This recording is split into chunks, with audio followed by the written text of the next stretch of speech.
Saudara-saudari, jelaslah kepada kita bahawa keterbantutan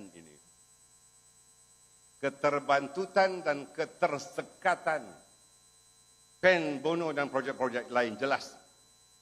Kerana tanpa kestabilan, tentu ekonomi sukar untuk berkembang. Tanpa kestabilan mencari rezeki tidak senang. Tanpa kestabilan hidup rakyat tidak tenang. Saya percaya sekiranya BN menjadi dominan dan membentuk kerajaan semula, kita akan mulakan dengan memberi fokus yang lebih kepada menyambung semula pembangunan ekonomi yang terkandas sejak 2018. Saudara-saudari, antara perkara yang BN akan beri fokus jika kita menang besar di Sabah dan membentuk kerajaan di Putrajaya adalah: pertama, melihat semula kaedah peruntukan kerajaan persekutuan kepada kerajaan-kerajaan negeri, terutama sekali kerajaan negeri Sabah.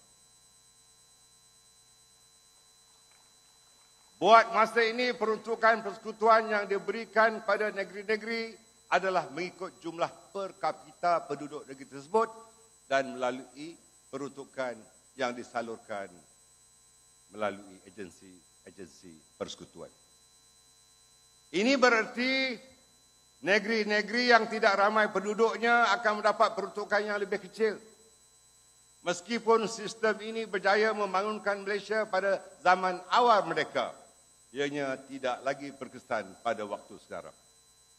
Kerana kita mempunyai banyak cabang atau aspek pembangunan dan semestinya perlu diubah. Situasi sosial dan ekonomi Malaysia sudah tidak sama seperti 50 tahun yang lalu.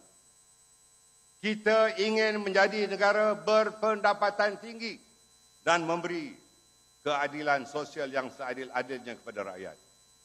Kita mahu membantu mereka yang miskin dan memberikan pekerjaan kepada orang-orang muda. Semua ini memerlukan peruntukan kerajaan persekutuan diagihkan melalui kaedah baru dan moden. Saya ingin menyarankan, Datuk Bong, pastikan kita memerintah semula di Putrajaya dengan dominan. Jika kita memerintah dengan dominan, kita wujudkan mekanisme secara kriteria pembahagian sesuai dengan perubahan Sabah. Kita akan pastikan peruntukan persekutuan disalurkan terus kepada agensi-agensi negeri Sabah dan tidak melalui agensi-agensi persekutuan sebagai pelaksana. Kita perlu yakin dengan kemampuan agensi-agensi negeri kerana orang Sabah lebih faham keperluan dan keutamaan negeri Sabah.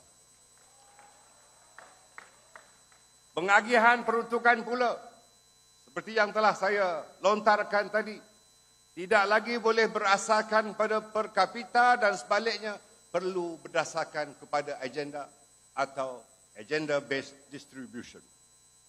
Pada hemat saya, pendekatan ini lebih sesuai bagi Sabah khususnya.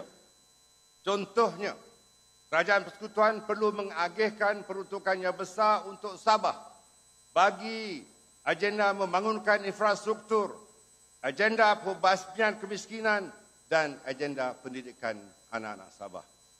Pagi tadi, Yang Berhormat Datuk Seri Najib menyebutkan akan ada jambatan antara Labuan dan Membakut.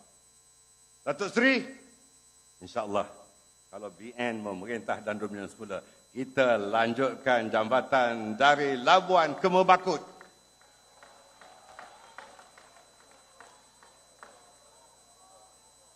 Menumbuk. Satu lagi jambatan, Datuk Bong.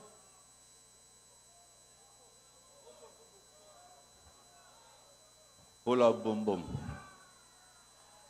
Datuk Bong janji dengan perwakilan, mesti jambatan Bumbung ini dibuat juga kalau kita menang dan dominan di Putrajaya.